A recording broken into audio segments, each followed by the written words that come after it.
Buenas tardes a todos. Bienvenidos a la 28ª clase abierta en línea del ciclo académico 2025, organizada por el Instituto de Formación Técnica Superior número 14, en el marco de la extensión del espacio curricular Problemática Socioeconómica de la Energía de la Tecnicatura Superior en Eficiencia Energética, que oferta nuestro instituto como parte de la Dirección de Educación Técnica Superior, Agencia de Habilidades para el Futuro, Ministerio de Educación, Gobierno de la Ciudad de Buenos Aires. Esta iniciativa de abrir la clase a la comunidad orienta a dos propósitos: la mejora de la práctica de enseñanza en términos de calidad y pertinencia mediante el uso de las nuevas tecnologías y la difusión de producción de conocimiento técnico a la comunidad, ¿no es cierto? Titulada La gestión de emprender en Argentina, en la clase de los expertos López y Núñez, Villamayor presenta la gestión del emprendedor tecnológico a partir de la herramienta del plan de negocios. Voy a presentarlos a los dos, ¿sí? Carlos Guillermo López es abogado por la Universidad de Buenos Aires con especialidad en Derecho Empresarial, egresado en 1994. Es profesor adjunto de la Facultad de Ciencias Económicas de la UBA en la materia Constituciones de Instituciones de Derecho Privado. Es docente del Gobierno de la Ciudad de Buenos Aires desde 1997 en el nivel terciario. Actualmente es profesor del instituto en las carreras de Eficiencia Energética y Sistemas Embebidos e Internet de las Cosas. De modo liberal ejerce la profesión y es socio titular del estudio jurídico Álvarez, Soldati y López. Horacio Núñez Villamayor, nuestro experto invitado, gracias a Carlos por haberlo gestionado. Horacio Núñez Villamayor es ingeniero mecánico por la UTN, tiene un posgrado en ingeniería laboral por la UTN también, y otro posgrado en sistemas por la UBA. Se desempeñó como coordinador general en gerencia de negocios especiales en Contreras Hermanos desde 2004 al 2013. Gerente general en Consur desde 2013 hasta el 2022 y como consultor en Fundación Claritas Summa Fraternidad desde el año 2023 a la fecha. Es un gusto recibirlos a los dos. Gracias por la generosidad de su conocimiento que van a compartir a los estudiantes que nos siguen. Y voy a ceder la palabra a nuestro rector, el doctor Miguel Marcelo Canetti, que apoya esta iniciativa, las alienta, las promueve y nos ayuda en todo su desarrollo. Así que gracias, Marcelo, y te cedo la palabra. Bueno, muchas gracias, María Eugenia. María Eugenia Pisur es nuestra asesora pedagógica que nos acompaña en esta iniciativa de clases abiertas a la comunidad. En esta ocasión, Guillermo, que es profesor de la casa, ha traído un invitado que nos va a ilustrar sobre un tema muy relevante para nuestra comunidad, no solo la comunidad de estudiantes, sino también a la comunidad en general, con lo cual, bueno, sin más preámbulos, avanzamos en eso. Con gusto los escuchamos. Bueno, gracias Marcelo, gracias María Eugenia. La temática de la charla de hoy, que tiene que ver fundamentalmente con el emprender y el emprender en Argentina, obviamente plantea un sinnúmero de desafíos. Y la idea de invitar a Horacio tiene que ver con sumar un aspecto que es fundamental en todo. Buenas tardes a todos. Que tiene Argentina. No. Que, pero por lo menos. No se escucha bien. Lo perdimos, ¿no?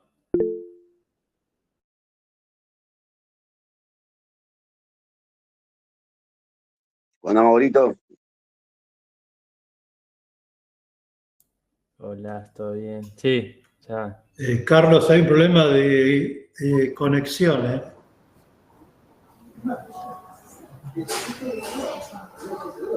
Te perdimos, Carlos. Ahora vamos a ver si lo recuperamos. Ahí está. Hola, un corte, ¿no? Sí, sí, sí. Hola, Hola, profe, si podés volver a presentar todo porque la verdad que fue bastante entrecortado. Se cortó, Sí, ¿no? se cortó. Sí, no sé qué pasó. Bueno, vamos de Sí, vuelta entonces. vamos. Decía que una de las cuestiones centrales que tiene que ver con el llevar adelante un emprendimiento es el hacer un adecuado análisis de los riesgos y las vicisitudes a las cuales uno está expuesto. Hay elementos jurídicos a considerar y a tener en cuenta y hay cuestiones que tienen que ver con la planificación de la gestión del proyecto, de manera tal de no sé si garantizar el éxito, quizás es muy pretencioso en Argentina pretender garantizar el éxito, pero sí por lo menos morigerar los riesgos de manera tal de achicar los peligros que pueden relacionarse con el emprendimiento. Justamente al principio respecto de qué significa emprender, pensando en esta charla, uno encuentra que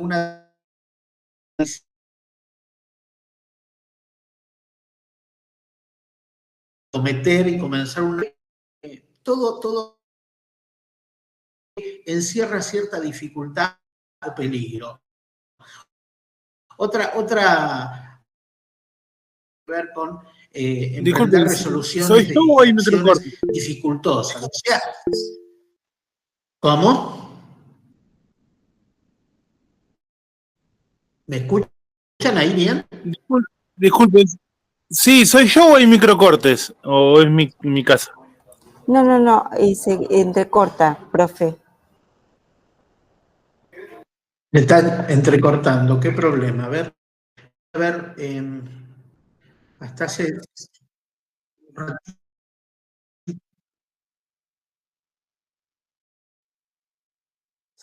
sí, voy a probar. Tengo buena conexión de internet, a ver, por las dudas. A ver si eso ayuda. ¿Qué podemos hacer? Los dispositivos del lugar para las dudas, pero bueno.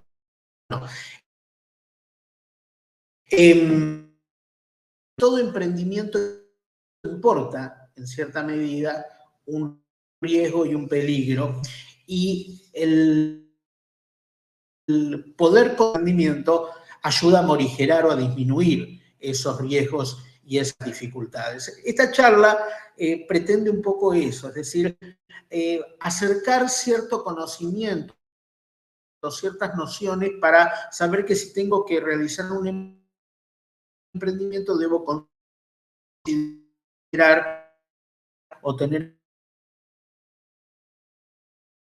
esos riesgos y esos peligros que eventualmente.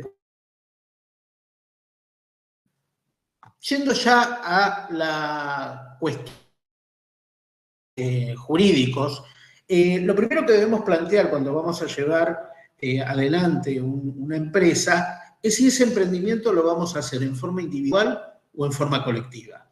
Esto plantea una serie de diferencias fundamentales, desde los riesgos que estamos asumiendo, no es lo mismo asumir en forma individual los riesgos ante un eventual fracaso que compartir esos riesgos en forma colectiva. El concepto de sociedad y de empresa surge y se desarrolla fundamentalmente en la Edad Media cuando los armadores tenían que armar sus empresas para salir a navegar, a buscar mercaderías al lejano oriente y se dieron cuenta que convenía más juntarse unos esfuerzos que si bien ante el éxito de la empresa iba a significar distribuir ganancias entre ellos, pero si la cosa iba mal, nadie perdía la totalidad de lo que tenía, sino que cada uno tenía una pequeña pérdida. Entonces, el primer desafío que plantea el llevar adelante un emprendimiento, si lo voy a desarrollar en forma individual o en forma colectiva. Nuestro ordenamiento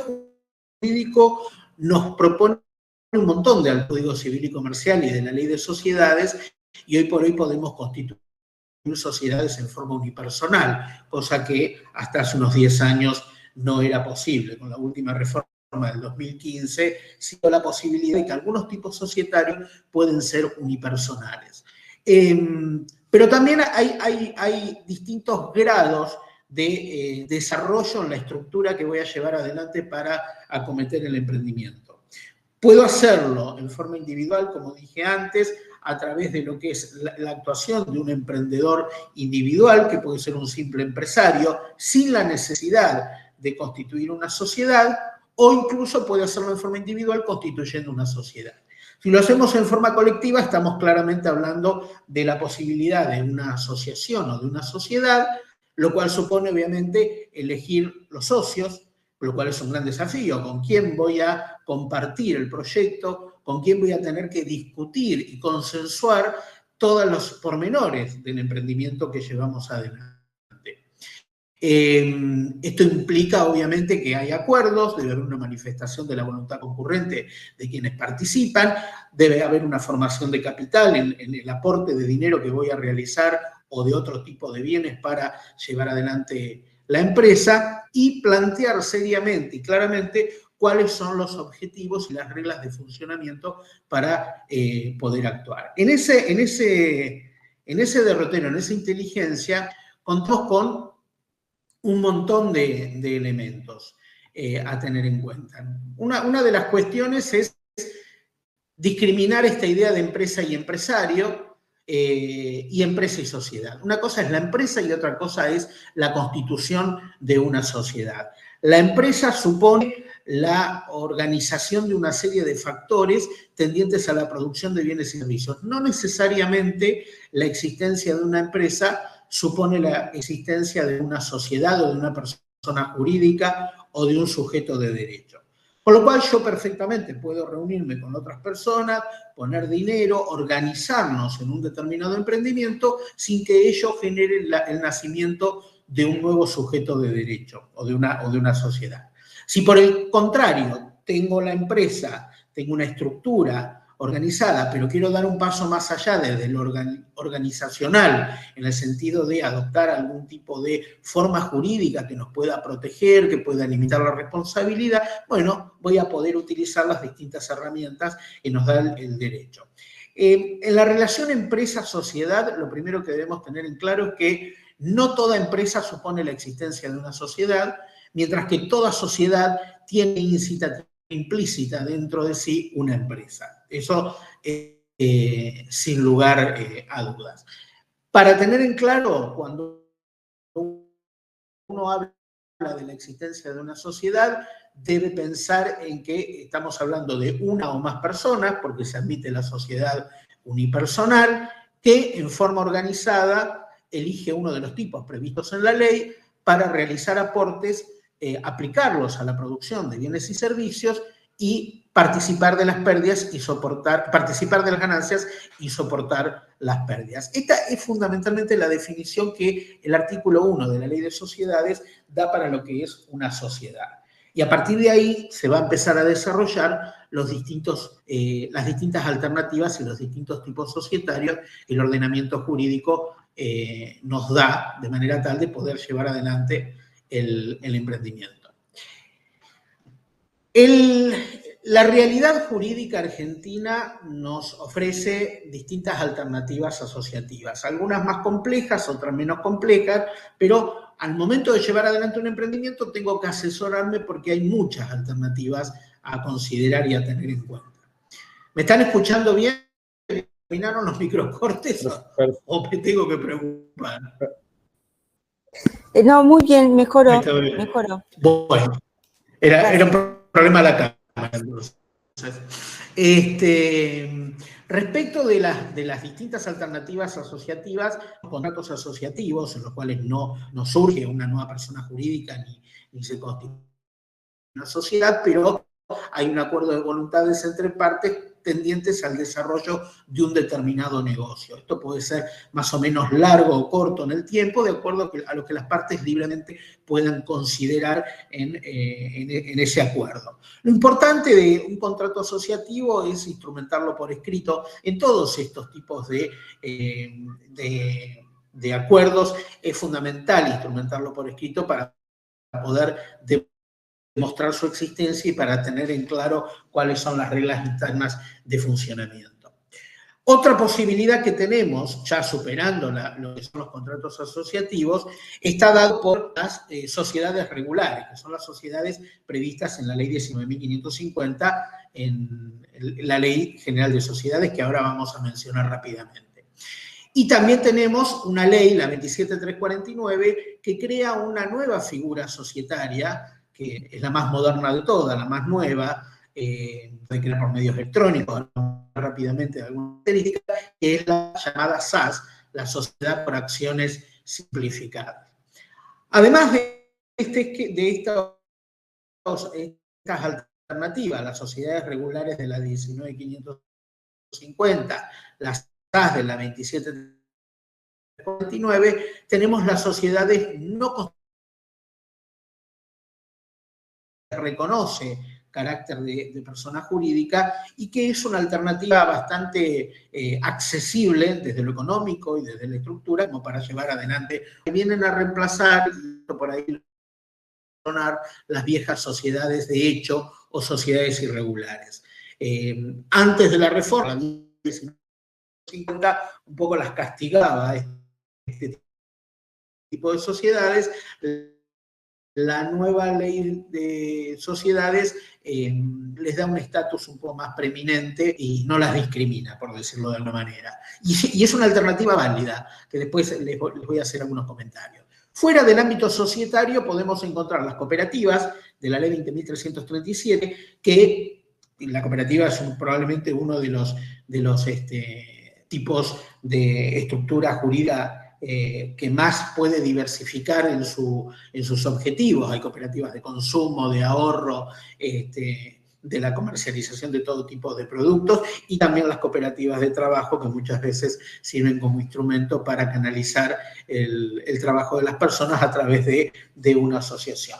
La cooperativa, a diferencia de las sociedades, tiene un fin más altruista, no tiene como principal objeto o directo objetivo el fin lucrativo, como sí pasa en la sociedad. Esto no quiere decir que las cooperativas no tengan como objetivo ganar dinero, de hecho lo tienen y de hecho van a hacerlo para poder sostenerse, pero tiene algunas diferencias de lo conceptual y en el funcionamiento con las sociedades.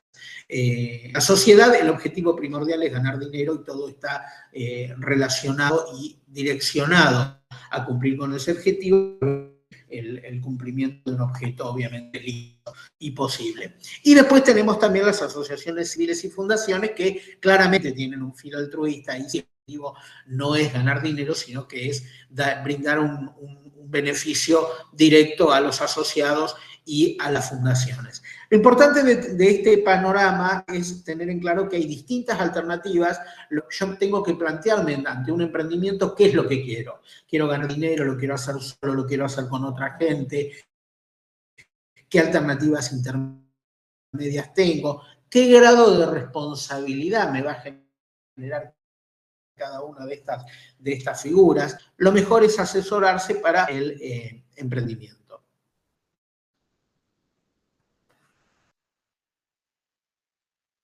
Esperen que estoy, ahí está, las sociedades regulares. Respecto de las sociedades regulares de la ley 19.550, no los voy a aburrir con esto, hay varios tipos societarios y cada tipo societario tiene una estructura diferente.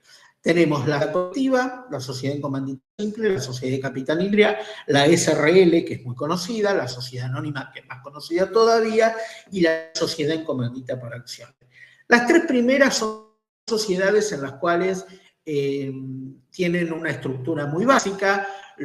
Se las denomina sociedades de personas porque es fundamental quién reviste el carácter de socio, es decir, por el régimen de responsabilidad, que generalmente tiene un régimen de responsabilidad más estricto, más exigente para los socios, capital industria, no la voy a emprender con alguien desconocido. Necesariamente tiene que ser alguien de confianza, un familiar, alguien que conozco mucho. La sociedad colectiva, por ejemplo, es una sociedad en la que todos los socios responden con todo su patrimonio, en forma ilimitada, solidaria y subsidiaria. Esto quiere decir que primero va a responder la sociedad, si la sociedad no tiene fondos, vamos a ir a buscar el patrimonio de los socios, y estos van a poder ir intimidadas con todo su patrimonio por las deudas sociales.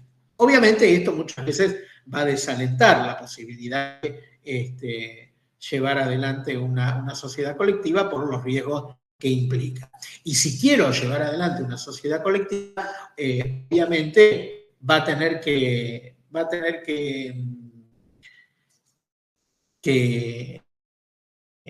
hacerse con mucha deuda. Después tenemos también tiene la particularidad de que tiene dos socios, un socio que responde con todo su patrimonio y otro no, que responsabilidad y lo único que va a hacer es aportar dinero. La sociedad de capital e industria conjuga capital y trabajo, es una buena herramienta para el emprendimiento. Y después ya vamos a las sociedades un poco más complejas, como pueden ser la sociedad de responsabilidad limitada y la sociedad anónima, las cuales ahí sí hay una limitación de responsabilidad. La sociedad de responsabilidad limitada todavía tiene una estructura un poco más compleja, que se acerca un poco más a las tres que acabamos de ver, y la sociedad anónima es la gran sociedad, la que está pensada para el gran emprendimiento y en la cual quiere de capital mínimo 30 millones de pesos, la SRL no requiere un capital mínimo, con lo cual la sociedad anónima es una estructura mucho más compleja en el funcionamiento, requiere de la existencia de un director, un órgano de administración elegido, que hay que inscribir en la IGJ y hay que elegir periódicamente, o sea, es más costoso el funcionamiento. Yo estoy pensando en un emprendimiento que estoy arrancando y que estoy empezando, y bueno, no sé si llego a una SRL. La SRL por ahí sería una alternativa más barata dentro de lo más formal. Puede ser una colectiva, puede ser una mitad simple, pero creo que hay otras alternativas que ahora vamos a ver.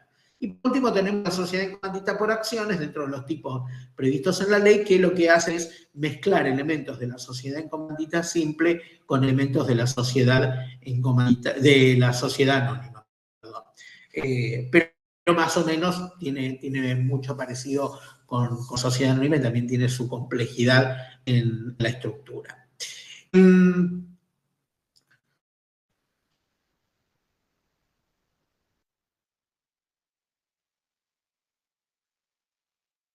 Vamos a hablar ahora de que mencioné que es la sociedad por acciones simplificada, tiene la particularidad que no está dentro de la ley de sociedades, está creada por la ley 27.349, es la más nueva de los tipos societarios, y es una alternativa a considerar seriamente si quiero llevar adelante un emprendimiento o estoy empezando.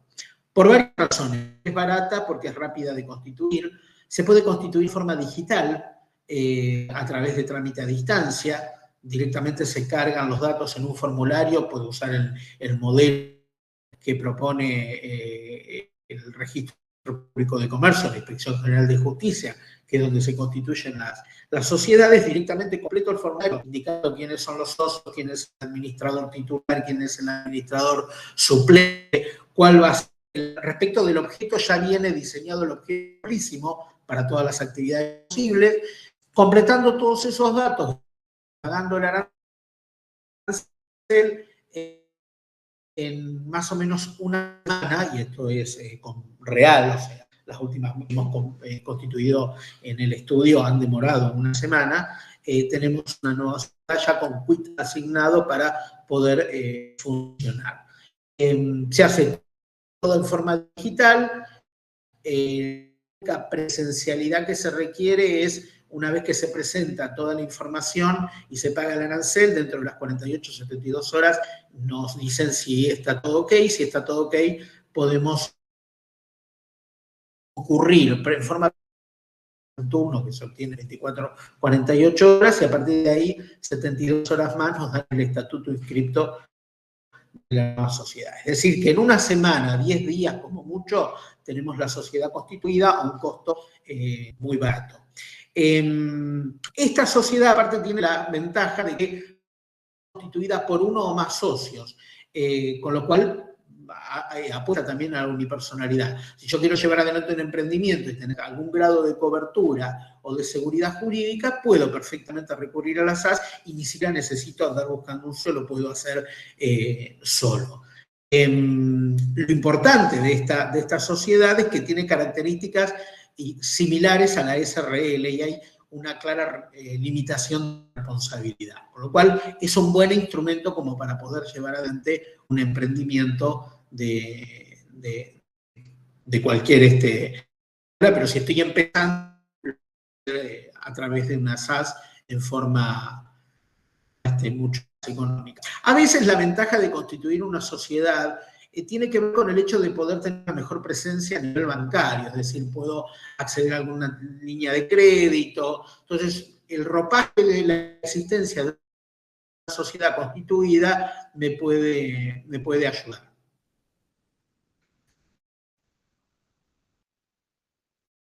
¿Venimos bien? ¿Nos estamos escuchando bien? No, profe, se entrecortó todo. Se entrecorta un poco ¿En a serio? veces. Se entrecorta a veces, sí. No te puedo creer.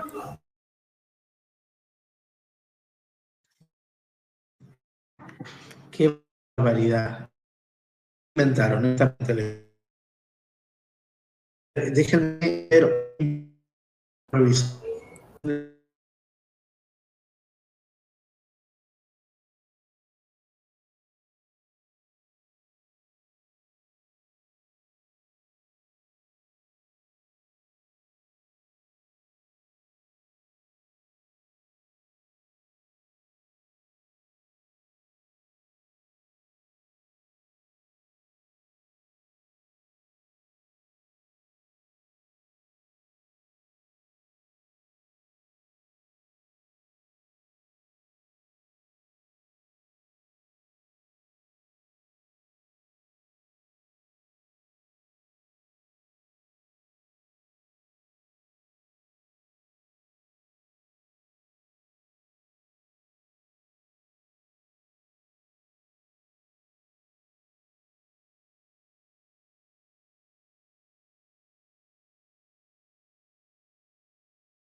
Hice algunos ajustes a ver si esto puede colaborar. Desde ya pido disculpas, no me había pasado nunca.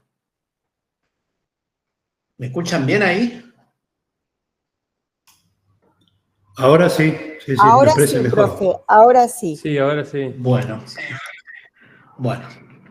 De todo lo que dije antes, ¿escucharon algo o no escucharon nada? Voy a tratar de hacer un Muy resumen. poco. Escuchamos, pero sí. Bueno, voy a hacer un resumen como para que quede algo en claro de todo esto. Lo que planteaba en la exposición es que existen distintas alternativas para llevar adelante un emprendimiento.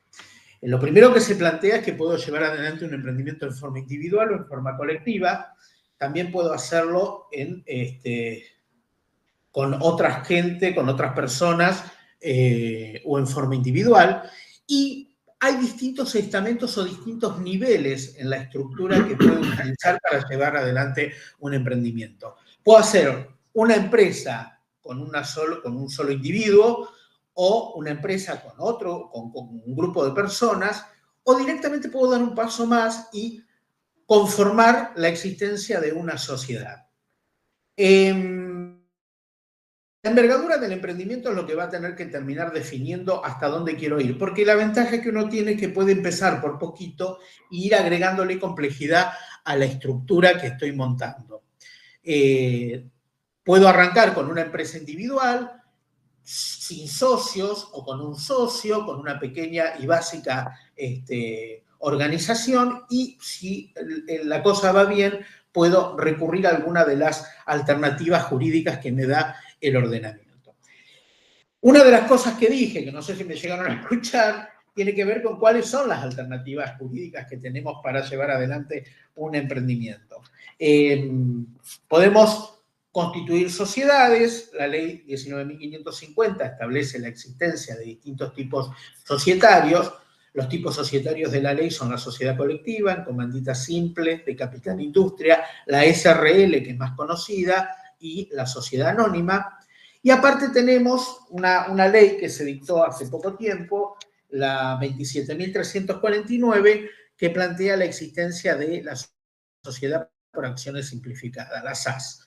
Esta última es una buena alternativa para un emprendimiento porque es barata, es rápida. Sí, me ibas a decir algo, María Eugenia. Hablaba de la bondad, recordaba la explicación de este tipo de forma para emprender y que es plausible para aquel que se inicia. Claro, exactamente, porque tiene la ventaja de que es muy rápida, es económica en cuanto al costo que tiene, se puede hacer digitalmente, admite la existencia de un solo socio, con lo cual por ahí no necesito en el arranque andar buscando gente para ver con quién lo llevo adelante, que esto supone complejidad. A veces encontrar el socio indicado para llevar adelante un proyecto no es fácil. Entonces, la SAS reúne todos esos requisitos sumado a que tiene las características de la SRL, es decir, los socios limitan su responsabilidad al capital suscrito, con lo cual es como un combo bastante beneficioso y se hace digitalmente. En una semana tengo la sociedad constituida, y esto es realmente comprobable, decirlo. Nosotros en el estudio lo hemos hecho, la semana pasada constituimos una y demoró una semana desde que se presentó el formulario en el que se cargan los datos, pues se hace todo digitalmente, hasta que recibimos en el correo electrónico el estatuto inscrito de la sociedad con la asignación de número de quit, que permite que ya la sociedad se inscriba en los impuestos y pueda comenzar a funcionar. Otra alternativa, esa es una síntesis de lo que había dicho antes, como para que se lleven un panorama un poco más claro. Otra alternativa que también es barata es las sociedades no regulares de la propia ley de sociedades. A las sociedades que mencioné antes, la colectiva, comandita simple, capital industria, SRL, sociedad anónima y sociedad comandita por acciones, deben cumplir determinados recaudos para poder ser constituidas. Pero dentro de la misma ley de sociedades está la alternativa de hacer una sociedad sin inscribirla. Y el ordenamiento jurídico les reconoce estatus jurídico y estatus de persona jurídica. Vienen a reemplazar la que eran las viejas sociedades de hecho o sociedades irregulares, que muchos habrán escuchado mencionar, y estas sociedades tienen la particularidad de que con la redacción de un simple contrato en el cual se presentan los socios y establecen cuál va a ser el objeto, pueden inscribirla con una certificación de firmante escribano, pueden inscribirla en AFIP y comenzar a funcionar. La particularidad que tiene es que acá también hay limitación de la responsabilidad. En estas sociedades que no están regularmente constituidas, el socio limita su responsabilidad a la participación que tiene en la sociedad. Es decir, es una responsabilidad mancomunada. La ley dice que es una responsabilidad mancomunada por partes iguales, con lo cual, si son dos socios, cada uno va a asumir el 50% de las deudas de la sociedad y va a tener derecho al 50% de las ganancias. Si somos 3, será 33%, si somos 4, 25%, y esa regla tan clara nos da cierta previsibilidad respecto del riesgo. Yo sé hasta dónde tengo que responder por las deudas. Está bien que por esas deudas voy a responder en forma ilimitada con todo mi patrimonio. Las otras sociedades me permiten limitar al capital que yo puse y eso, obviamente, es muchísimo, muchísimo mejor.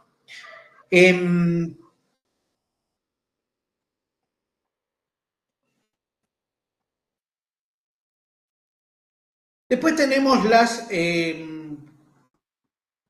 cooperativas, asociaciones civiles y fundaciones. No están pensadas para emprendimientos en los cuales yo tengo como objetivo un lucro económico. En el caso de las cooperativas, un poco más, sobre todo si hablamos de cooperativas de trabajo, que muchas veces es una buena herramienta como para poder llevar adelante o desarrollar una determinada actividad. Pero escapa un poco, en el caso de las asociaciones civiles y fundaciones, el objetivo es completamente distinto. Si bien son asociativas y hay un conjunto de personas y un aporte de capital, y hay un objetivo, el objetivo es otro, tiene que ver fundamentalmente con un bien para la comunidad, es mucho más altruista y está en una postura diametralmente opuesta a las sociedades en las cuales los socios lo que buscan es un beneficio económico y una ganancia económica. Otra cuestión que es importante, y no lo quiero hacer muy largo, así Horacio puede desarrollar tranquilo su parte de la charla, que es bastante interesante, tiene que ver con tener en claro, cuando voy a llevar adelante un emprendimiento, cuáles son los grados de responsabilidad a los cuales me puedo exponer. Entonces, cuando uno advierte que hay un tipo societario, que hay un emprendimiento en el cual tengo una responsabilidad subsidiaria, esto quiere decir que primero va a responder la figura que estoy creando, el ente, la sociedad, y en caso de que los fondos o el patrimonio de la sociedad no alcancen para hacer frente al pasivo, subsidiariamente van a ir a buscar a los socios. Entonces, si hay una responsabilidad subsidiaria, tengo que estar atento. La responsabilidad solidaria supone que todos los socios responden en un pie de igualdad por la totalidad de la deuda. Si somos 3 socios en una sociedad, A, B y C, el acreedor le puede cobrar a A, le puede cobrar a B o le puede cobrar a C el total de la deuda, no la parte proporcional que le hubiese correspondido soportar al socio. Independientemente que después los socios entre sí puedan arreglar sus cuentas y el que pagó puede ir a buscar a los otros y decirle, reintegrame lo que pagué en exceso porque hay un tercio o un tal porcentaje que te corresponde a vos. Pero la responsabilidad solidaria supone eso. Es decir, voy a responder por la totalidad de la deuda, junto con el resto de los socios. Y la responsabilidad ilimitada supone eso, es decir, que no hay límite respecto de esa responsabilidad. Voy a responder con todo mi patrimonio. Y esto es el terror de cualquier emprendedor o el terror de quien está invirtiendo el dinero, porque obviamente yo estoy arriesgando un capital que estoy poniendo en una empresa, pero no quiero que si la cosa me vaya mal, aparte de perder el capital que invertí en la empresa, pierda la casa, el auto, los bienes, la caja de ahorro, el plazo fijo, lo que tenga ahorrado. La idea justamente de contar con una estructura y una limitación de responsabilidad es morigerar el riesgo y limitar la responsabilidad. Entonces, hay que estar alertas que si yo estoy creando una estructura que tiene responsabilidad subsidiaria, solidaria y limitada, me expongo con todo mi patrimonio. La responsabilidad mancomunada era la que mencionaba antes cuando vimos las sociedades no regularmente constituidas, en la cual sigo respondiendo en forma ilimitada, pero ya no hay responsabilidad solidaria. Yo no respondo por el total de la deuda, sino que respondo en proporción a la participación que yo tengo en el negocio. Si tengo un 20% de participación en el negocio, bueno, voy a responder por el 20% de las deudas. Después, la responsabilidad limitada, que la vemos en la SRL o en la sociedad anónima, supone ahí sí limitar la responsabilidad al capital que yo puse en el negocio. De manera tal que si la sociedad se funde, no me fundo yo, se funde la sociedad y yo perderé el dinero que puse en la sociedad, pero no más que el dinero que puse en la sociedad. Ese es el beneficio que tiene una SRL, una sociedad anónima o una sociedad por acciones simplificada que supone esa limitación. Una salvedad para ir cerrando, que tiene que ver con este último punto que figura, que es la inoponibilidad de la personalidad jurídica por fraude. El esquema societario está muy bien planteado, es muy lindo, tiene un montón de beneficios para el socio y aquellas sociedades en las cuales hay limitación de responsabilidad nos da ese beneficio fundamental, pero siempre y cuando hagamos bien las cosas.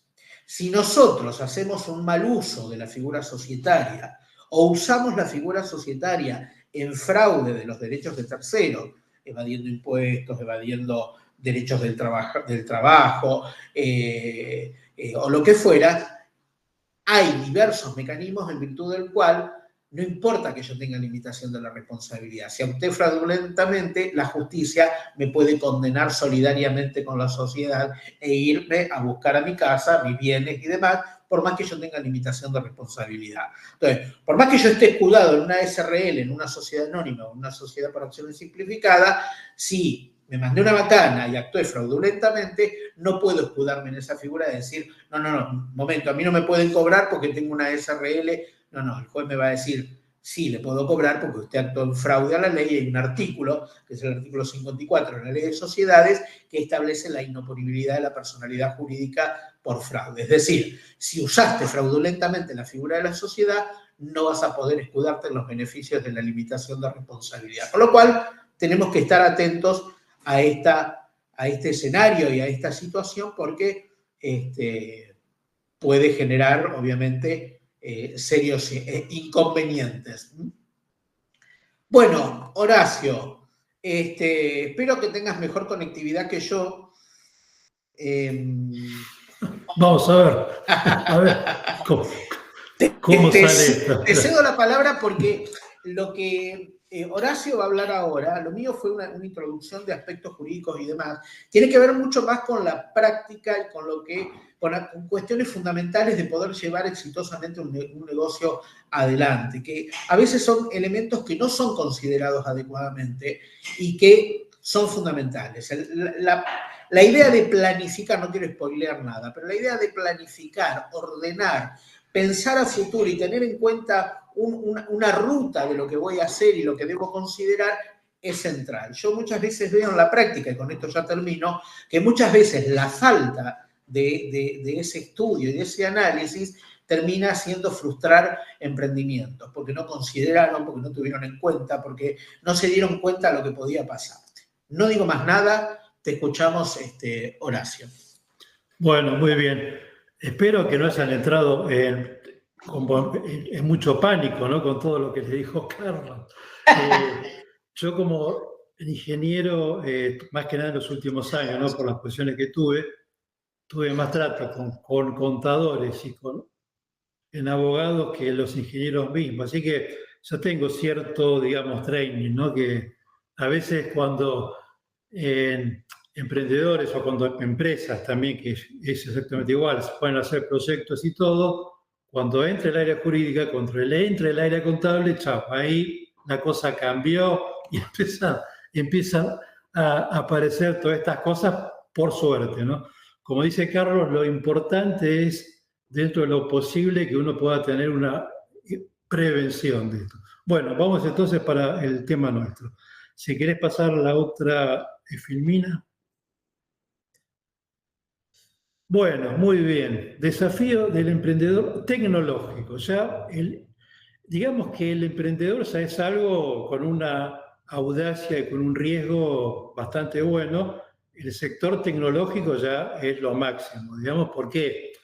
Porque es un sector que está en permanente cambio. Ustedes esto lo, digamos, ven. Todas las carreras que están haciendo se dan cuenta. Entonces, yo no estoy entrando en un sector bastante clásico, si diría hasta conservador, donde las cosas ya están más o menos vistas y todo. Estás entrando en un sector donde el cambio es día a día y el desafío siempre es mucho más alto. El emprendedor, digamos, lo que yo como sugerencia digo, ¿no? Hay que tratar de que una idea buena que uno tenga sea capaz de lograr una adaptación hacia el mercado. El mercado es el que realmente al final, el que nos compra, el que es el órgano clave, digamos, y que nos hace falta. Digamos, yo puedo tener una idea muy buena, pero si el mercado no la ve o si el mercado no lo tiene, de mucho no sirve. El emprendedor, digamos, tiene que tomar decisiones con incertidumbre. Y en el sector de tecnología, peor todavía, porque generalmente se empiezan desde cero, digamos, ¿no? Entonces, ahí hay que tener una personalidad acorde a esto. Y hay algo que es importante, ¿no? Que me parece también como un tips más, como para ver qué es la capacidad de aprender en forma autónoma. ¿Qué es en forma autónoma? Ahí es una especie como de un aprendizaje de autorregulación, como de ir viendo lo que a mí me sirve. Tecnología cambia mucho, cambia muy rápido. Entonces, yo, no sé, un ejemplo muy, muy básico, que yo estoy trabajando con Excel y no conozco mucho el Excel. No voy a hacer un curso de Excel completo. Quizás tengo que ver algo que a mí me hace falta para lo que estoy haciendo. Esto que parece muy simple, en esto tiene que ser clave también. O sea, esa, digamos, capacidad de la autogestión, de aprendizaje me parece un tema, digamos, clave. Bueno, ahora vamos a ir al tema, si querés, Carlos, para la otra. Salimos de un perfil y vamos a hablar un poquito del plan de negocios. ¿Qué es el plan de negocios? Yo creo que es la herramienta fundamental que tengo que tener. No tiene que ser solamente un documento, tiene que ser una hoja de ruta, digamos, que a mí me sirva, que esté preparado para ir, para que tenga claro por qué lado voy y cómo lo que habíamos dicho antes, cómo me adapto para el mercado. El plan de negocio en eso es algo, digamos, clave. Es algo que me tiene que ayudar a ponerme en orden a mí. Cuando tengo una idea, cuando ya estoy, no sé, que sea sábado, ¿no?, por la noche y sigo pensando y veo algo y me enganché con el tema y todo, eso lo tengo que plasmar en un formato que me permita ver después qué pasa así. Ahí Carlos les estaba hablando de los riesgos, ¿no? Hasta como patrimoniales en función de las estructuras jurídicas y todo. El plan de negocio lo que tiene que analizar, lo que tiene que ver son, entre otras cosas, escenarios posibles. Digamos, ¿qué pasa si pasa esto? ¿Qué pasa si pasa lo otro? Un escenario generalmente va a ser un escenario de mínima, quizás no logré lo que yo quería, pero el mercado está un poco reacio, el mercado es más conservador, me falta la curva de aprendizaje que me cuesta. Entonces eso sería como un escenario de, digamos, mínima. Un escenario de media sería que más o menos las cosas se vayan dando tal cual lo pensé. Entonces, bueno, se van dando todas las condiciones, las ventas vienen como la proyecté, los costos vienen bien, el proveedor que tengo cumple, la estrategia de marketing con los hitos que tenía marcado con el community manager me viene bien. Entonces eso sería el escenario que se va dando tal cual lo pensé. Y tengo que pensar también un escenario de máxima. ¿Qué pasa si en el análisis de mercado que yo hice me quedé corto? Tiraste a un producto, tiraste algo y el mercado te lo acepta. Y te empieza a llamar un cliente, te llama otro, y de pronto te encontrás con una serie de pedidos que no era la idea que avance tan rápido. Entonces, la idea sería tener el escenario ese de máxima. ¿Qué pasa si genero ingresos, genero ventas por una hipótesis que es mucho más alta de la que antes tenía? Y ahí tengo que ver, el proveedor que tengo me asiste, el proveedor que tengo puede cumplir con los plazos, la estructura que tengo para desarrollar un software o algo más está bien, tengo que tomar más gente. Bueno, todo eso son escenarios que tengo que ir pensando. El último ítem, el último tips que está ahí, es algo que ya lo hemos dicho que me parece clave. El plan de negocio no es un documento que se mantiene firme, no es estático, es dinámico. ¿Por qué? Porque tiene que ir acompañando la, digamos, marcha de cómo va el negocio. ¿Sí? ¿Querés pasar para la otra, Carlos? Muy bien. Acá, antes de ir a lo que es el plan de negocios en sí como estructura, a mí me parece conveniente que el plan de negocios primero tiene que ser útil para mí en el sentido de no ponerlo un documento para que busque gente que invierta. Obviamente es necesario. Y alguien que lo pueda ver o revisar y todo. Tiene que ser algo que yo esté cómodo con este plan. Digamos. Entonces, una forma que yo esté cómodo, que me doy cuenta, es si el plan de negocio que hice responde a preguntas que yo tengo.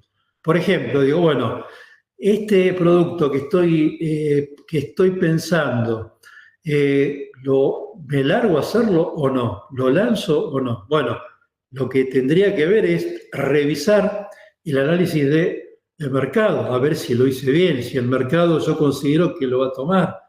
Tengo que ver el plan financiero, en el sentido que si me hace falta más recursos, ¿qué hago? ¿Dónde lo saco?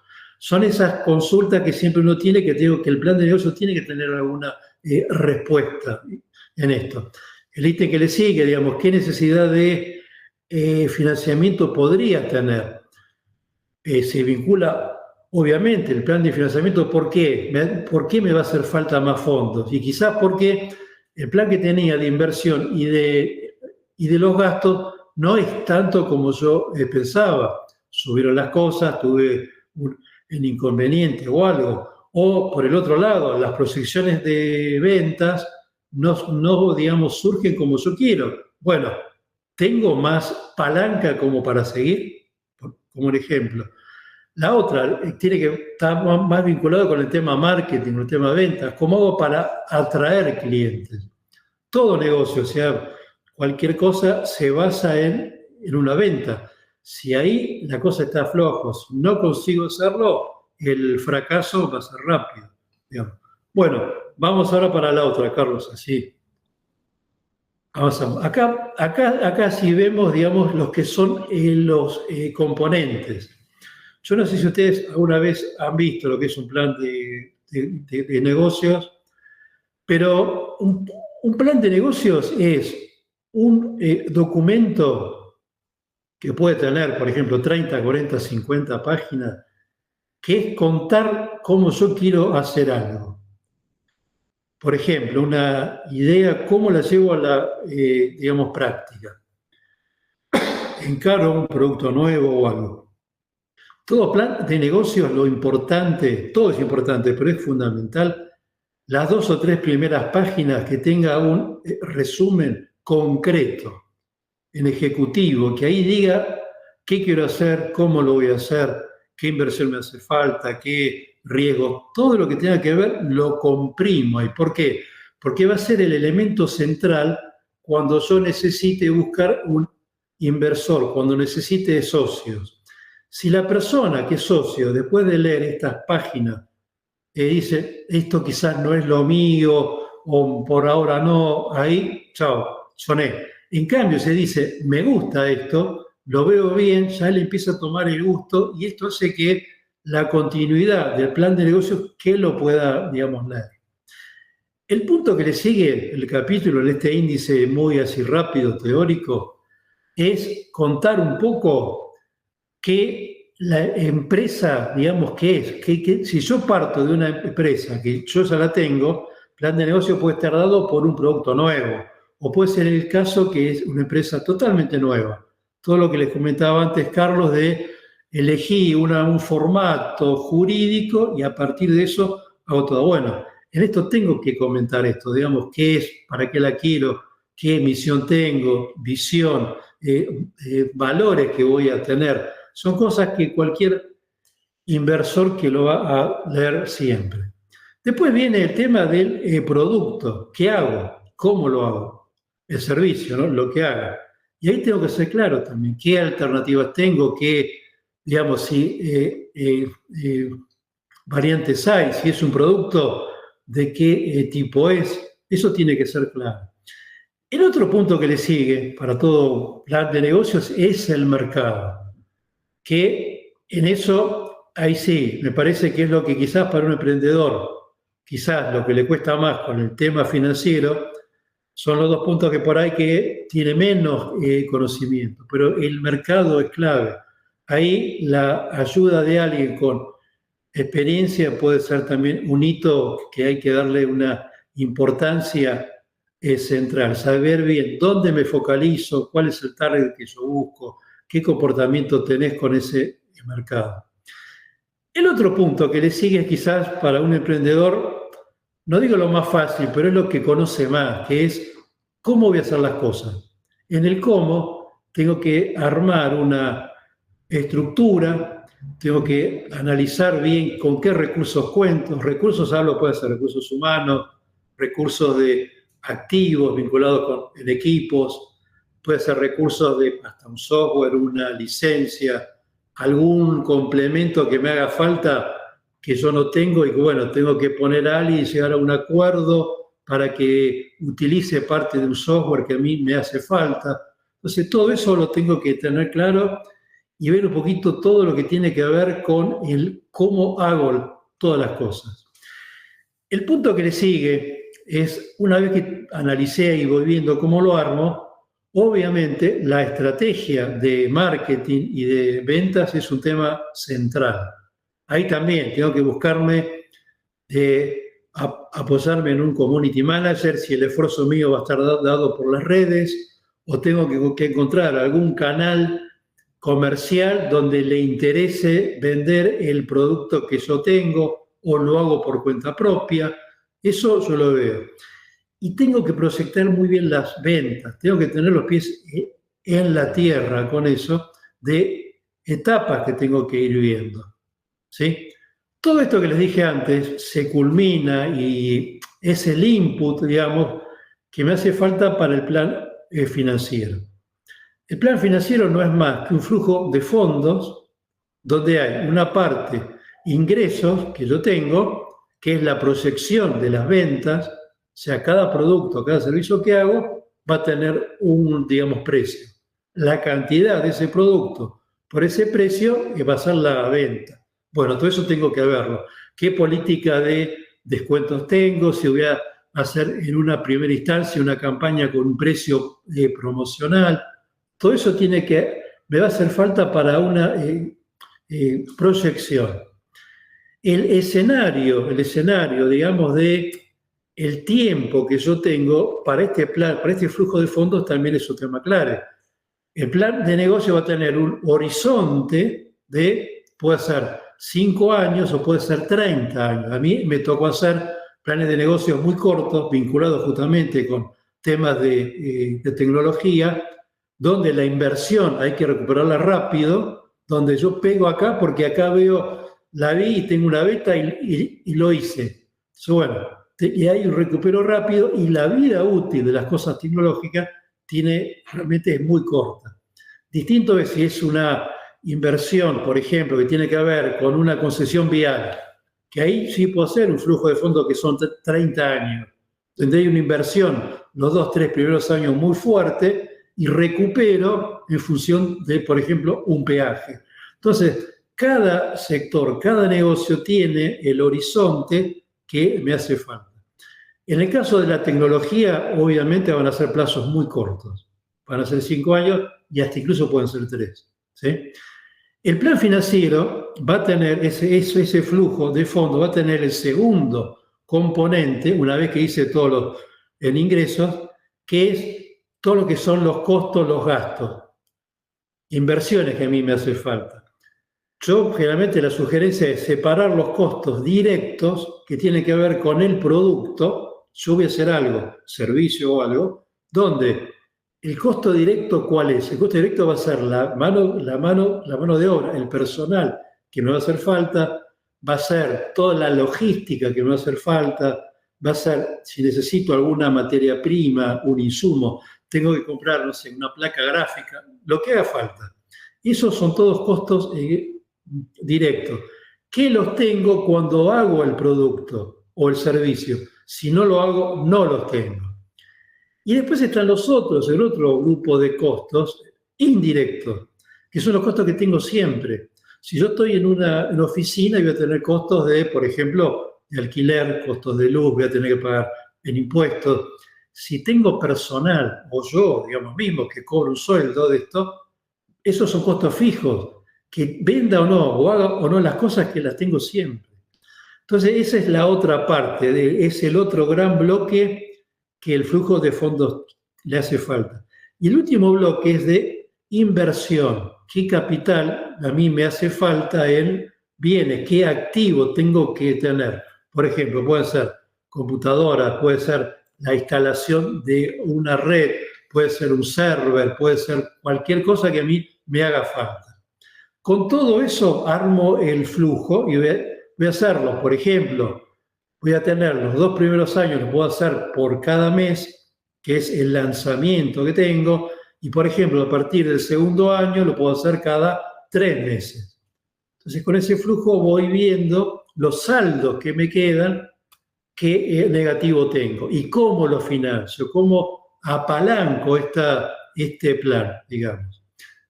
Cuando tenga todo esto y como cierre de esto, voy a poder ver qué rentabilidad tengo de esto. Y ahí sí, a nivel financiero, va a hacer falta posiblemente empezar a utilizar lo que se llama hacer el cálculo de una TIR, que es una tasa interna de retorno, o lo que se llama el VAN, que es el valor actual neto, que es traer todos los saldos que tengo a un valor presente, a hoy, con una tasa dada. Eso es un poquito lo que es el plan de negocio, digamos como estructura, preparado para hacerlo en forma dinámica. Una vez que yo lo voy viendo y todo, tengo que tener la capacidad en el modelo que tenga, generalmente voy a terminar en un Excel seguro, y cómo voy acomodando con la realidad que lo proyecto. Esto es como hacer una casa. Arquitecto empieza, pero después tuvo una complicación. Hay un proveedor, bueno, tengo que ver qué hago. ¿Avanzo con la gente en otra cosa? No. Bueno, eso, en este caso, el esquema sería eso. Tengo que ir viéndolo, digamos, a ver qué necesidades tengo para que lo cambie. Y ahora empiezo con la última parte. Si querés, Carlos, vamos a lo último, que es cómo lo mido, digamos, cómo yo veo que las metas que yo tengo que las cumplo. Si las proyecciones de ventas se van dando como yo quiero, si el presupuesto que tenía, si lo respeté o no, si las etapas que tenía, generalmente en este tipo de proyectos lo van haciendo en parte, así bueno, empezar a trabajar en esta etapa 1, cumplir ciertos hitos, pasar a la 2, pasar a la 3. Bueno, estoy, digamos, bien con eso.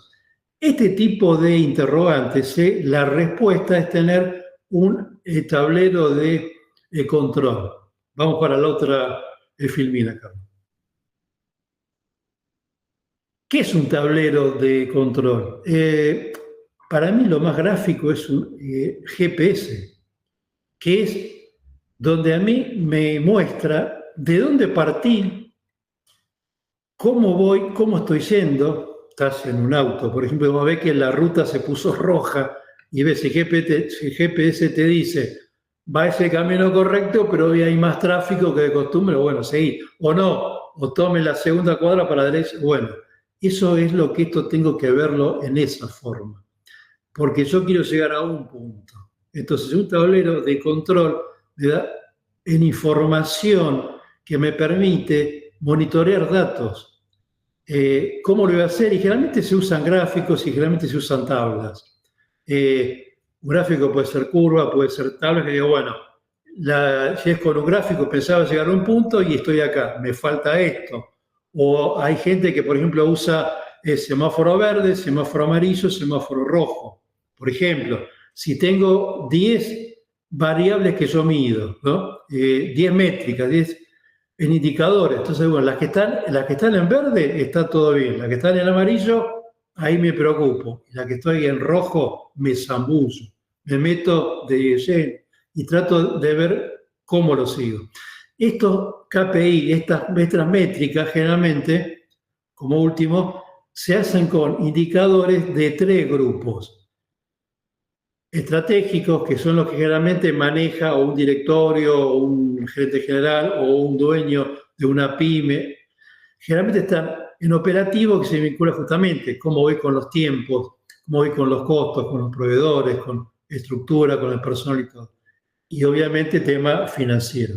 Si los índices de repago me están dando, si me voy a quedar sin plata o no y todo. Todo esto hace que la importancia de tener este plan de negocio y la forma que lo controle. 21 minutos, Carlos, te dije 20, mirá, estuve ahí. Así que bueno, muy bien. La última lámina es solamente nada. La Fundación Claritas, un poco ahí, habían hablado un poco de lo que hice yo, un poco ahí mostraron, bueno, quién era y todo. Bueno, yo hoy hace 2 años que estoy cooperando, trabajando con la Fundación Claritas, que es una fundación que apoya proyectos más que nada de tipo ambiental y social. Y la función mía es de digamos, consultoría. Ahí trato de justamente toda la experiencia que tuve. Yo fui gerente general de una empresa, fui gerente de nuevos negocios y todo. Y bueno, volcarla a gente que está emprendiendo digamos, hoy el país le hace falta mucho de estos proyectos, y el rol mío es ese, darles una mano y todo. Estoy haciendo mucho mentoring directivo y gerencial, que es lo que me divierte más y me motiva mucho hacerlo. Así que bueno, hasta acá, con el tiempo justito llegamos. Impecable, Horacio. Le pido a mis alumnos que por favor anoten el sitio de la Fundación Claritas, porque es un dato relevante. Horacio, yo te quiero agradecer muy especialmente el haber querido colaborar desde el primer momento con esta charla. Lamento mucho todo el problema técnico del comienzo, pero bueno, creo que por lo menos se llevan un resumen de una aproximación al tema del emprendimiento desde dos perspectivas que se complementan. Es verdad lo que dice Horacio, con esto termino, que muchas veces los contadores y los abogados parece que estamos detonando el proyecto más que alentándolo, pero bueno, tratamos de prever los riesgos que después pueden llegar a venir o los dolores de cabeza que pueden llegar a venir. Entonces hay que tratar de amalgamar, y el trabajo en equipo es lo que resuelve todos estos problemas. Es decir, cuando uno logra un buen trabajo en equipo, tirando todo para el mismo lado, intercambiando ideas y demás, se enriquece mucho el proyecto.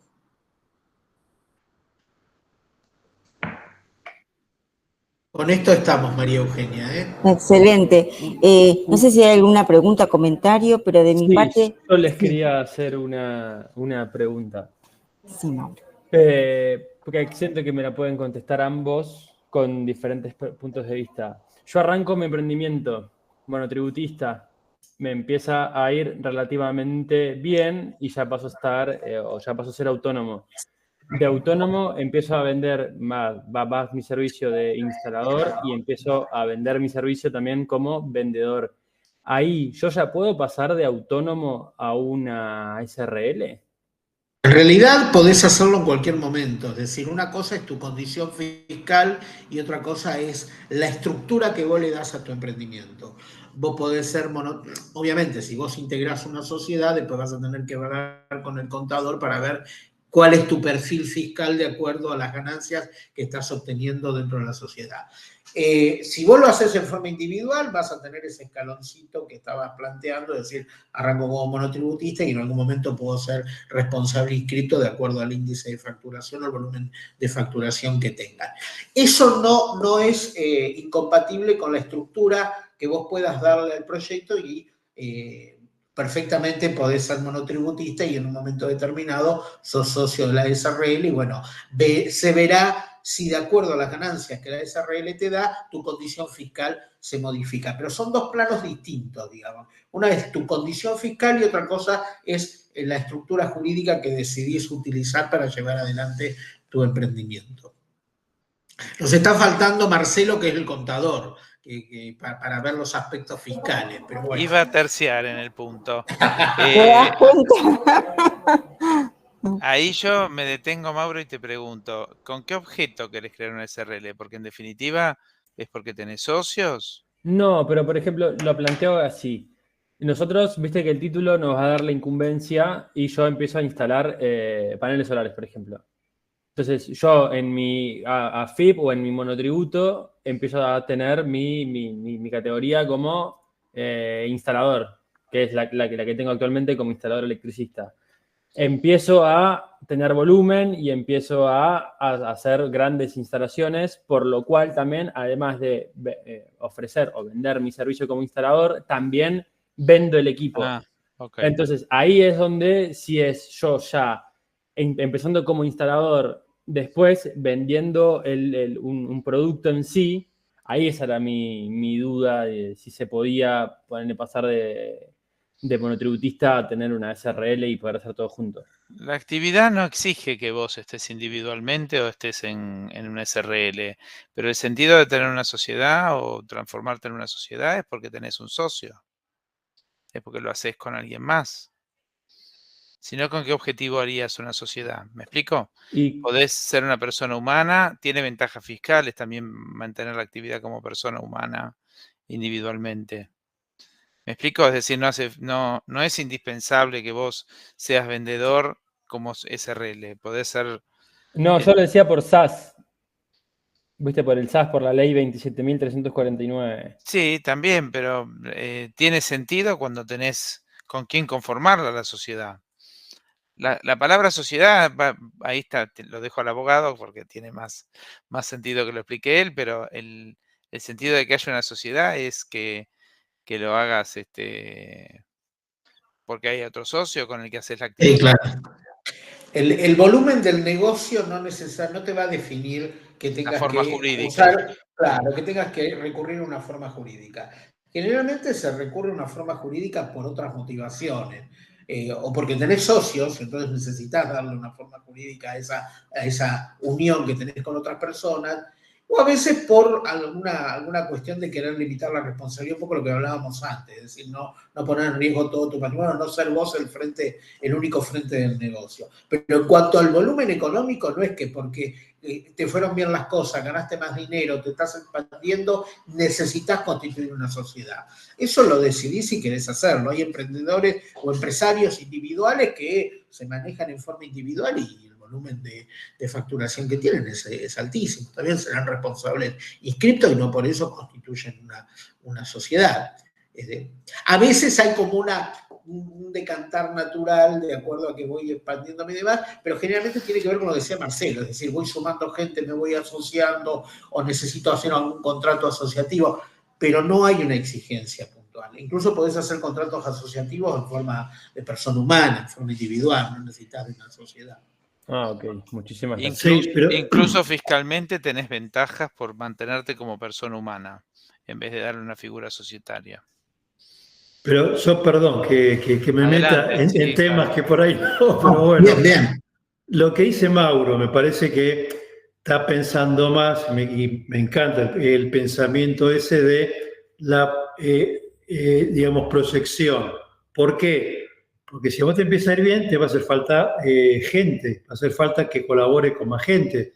Si tenés que tomar gente como persona física, ahí ya se complica más. O sea, en la medida que la cosa funcione, por ahí vas a querer tener algún socio, porque no podés hacer todo. Entonces, juntás un socio donde quizás va a tener más un perfil comercial y vos vas a tener un perfil más técnico. Bueno, entonces, eso es lo que por ahí te lleva más. O sea, yo hice también por cuenta propia tuve hace años cancha de fútbol, cualquier cosa hice. Y bueno, y siempre estaba con esa duda, lo hago solo, lo hago con otro. Y a mí lo que me resultó siempre es hacerlo con otros. Pero bueno, es un tema propio. Como te dice Carlos, y acá el contador igual, no es que es algo fijo, pero me parece que hay una como madurez que posiblemente te lleve a eso. Claro, porque yo ya lo pensaba porque claramente igual una instalación fotovoltaica a niveles ya grandes solo claramente no lo vas a poder, no lo vas a poder hacer. Pero también es esto, si yo voy a tener gente a cargo o necesito contratar a gente, como para también, que es la duda, o lo que hablábamos también mucho en clase también con el profe, es los marcos jurídicos para no poner tu patrimonio si, por ejemplo, le llega, no sé, está colgado en un techo, se cae y se mata, que puede pasar, no que caiga sobre tu... Que creo que también es un poco el miedo que tiene cualquiera que vende servicios, que ofrece servicios. Sí, a ver, si vos tenés empleados, los podés tener en forma individual o en forma personal, o los podés tener en una empresa o en una sociedad. En ambos casos tenés que cumplir con la normativa vigente, tenés que registrarlo, tenés que tener una RT y demás. Es verdad que si vos lo haces en forma personal, estás comprometiendo todo tu patrimonio. Si lo haces detrás de una figura societaria, es lo que veíamos antes, tenés la posibilidad de limitar, morigerar el riesgo, o esa sociedad va a ir creciendo, va a generar un patrimonio, y bueno, lo que haya que pagar que salga del patrimonio de la sociedad, no de mi patrimonio personal. Un poco la idea es esa, es decir, a medida que voy creciendo, voy por ahí necesitando una estructura más definida, más compleja, más grande, y puedo usar las herramientas jurídicas que hablábamos antes. No es excluyente ni es obligatorio. lo vas manejando, lo vas viendo, es progresivo, de acuerdo a cómo se va desarrollando, y bueno, y también tiene que ver con una cuestión de gusto. Hay gente que le gusta hacer las cosas solo, hay gente que se siente más cómoda haciéndolo en conjunto. Generalmente los proyectos más exitosos son los que se hacen colectivamente. Uno se enriquece en la diversidad y en el pensamiento diferente. Si no, es como uno hablando con el espejo y a veces uno puede caer en el riesgo de pensar que es divino lo que está haciendo y caemos en ese pensamiento de que las cosas salen mal por el universo que me rodea, y en realidad soy yo que estoy haciendo mal las cosas, no me estoy asesorando, o podría enriquecerme trabajando con otras personas y no lo estoy haciendo. Pero bueno, ya es hilar muy fino, ¿no? Un muy breve comentario desde lo fiscal también, Mauro, que cuando vos también haces una tarea conjunta, pueden eventualmente el contrato que suscriban con aquel a que le van a hacer la instalación, lo suscriban varios instaladores en conjunto, porque me imagino que lo haces en forma asociativa con otros compañeros, por así decirlo, que te acompañen en ese proceso. Y entonces cada uno también puede acordar facturarlo fragmentadamente, y eso también tiene alguna ventaja fiscal manteniéndote como persona humana individual. Y si es un proyecto ocasional, si como lo dice el profe López, tenés la ocasión de que esto se estructure de manera más o menos permanente, porque los trabajos que se dan son recurrentes, tiene algún sentido pensar en una estructura societaria. Y si también la forma asociativa que tenés con esta gente también es recurrente, ¿no? Pero si no, si es un primer proyecto individual o primeras ocasiones donde trabajan en conjunto, tiene sentido llevarlo adelante en forma... bueno, ahí también pueden contratar seguros para el contrato. Bueno, ahí lo dejo hablar al profe y me callo porque no. A ver, hay muchos elementos a tener en cuenta para morigerar los riesgos. Obviamente la contratación de seguros en cualquier emprendimiento de esta naturaleza, independientemente de la existencia de una sociedad o no, son obligatorios legalmente y es necesario poder hacerlo, ya no para defender mi propio emprendimiento, sino para garantizarle a la víctima que va a poder indemnizarse por los daños y perjuicios que eventualmente pudieran surgir. Lamentablemente los accidentes suceden y bueno, la ley de seguros establece y todas estas actividades están muy regladas en el sentido de que hay que contratar determinados seguros de caución y para prevenir daños y demás, por lo cual todo eso va a ser necesario y todo va a ir sumándose. Es raro que una cosa excluya a la otra, sino que al contrario, se van agregando elementos. ¿Alguien más tiene alguna pregunta, alguna consulta para hacernos?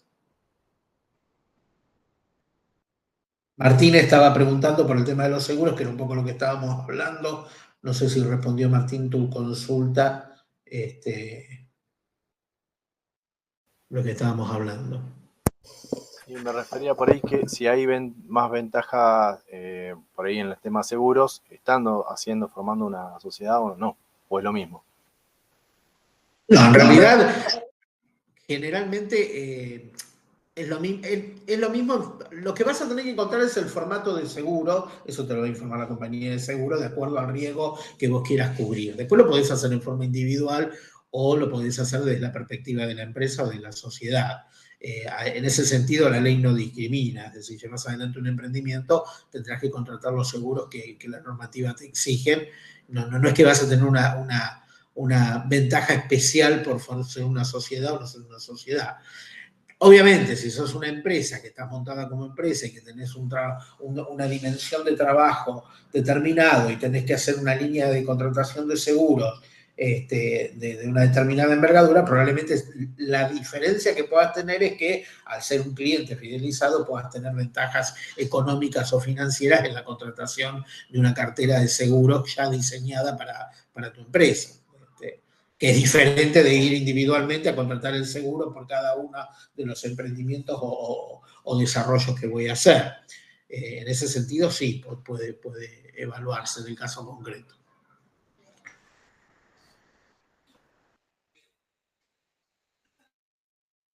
Hice un pequeño comentario respecto de que lo que importa es el beneficiario del seguro, que seguramente es el comitente del encargo, y él te dirá qué seguro quiere cubrir. Exacto. Exactamente. En muchos lugares, para poder entrar a trabajar o para poder prestar un servicio, directamente vos le tenés que prestar un servicio a una empresa más grande con tu empresa y te van a establecer cuáles son los términos y condiciones que debes cumplir y cuáles son los seguros que tenés que tener contratados. Si no, no pones un pie dentro de la planta. Eso te lo garantizo. Porque justamente todos se curan en la enfermedad. Es decir, saben que ante un siniestro, todos pueden ser demandados por daños y perjuicios.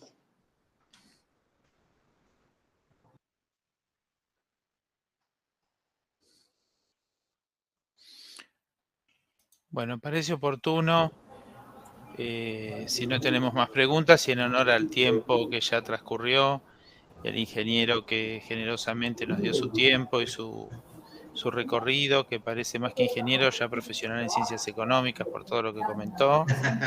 Y agradecemos el tiempo dedicado también al profe López, que también aportó este invitado.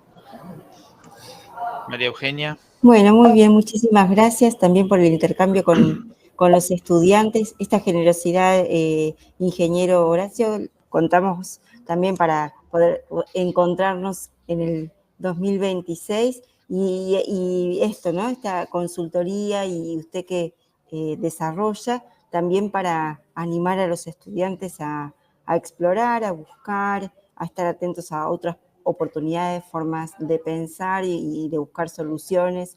Y me gustó, ya profe Carlos, siempre muy generoso también y preciso, esto del trabajo, el desafío también de emprender implica, cada uno encontrar el formato, pero esta que de alguna manera dijeron que uno se enriquece al emprender también en el trabajo en equipo, y eso también es un aprendizaje, ¿no?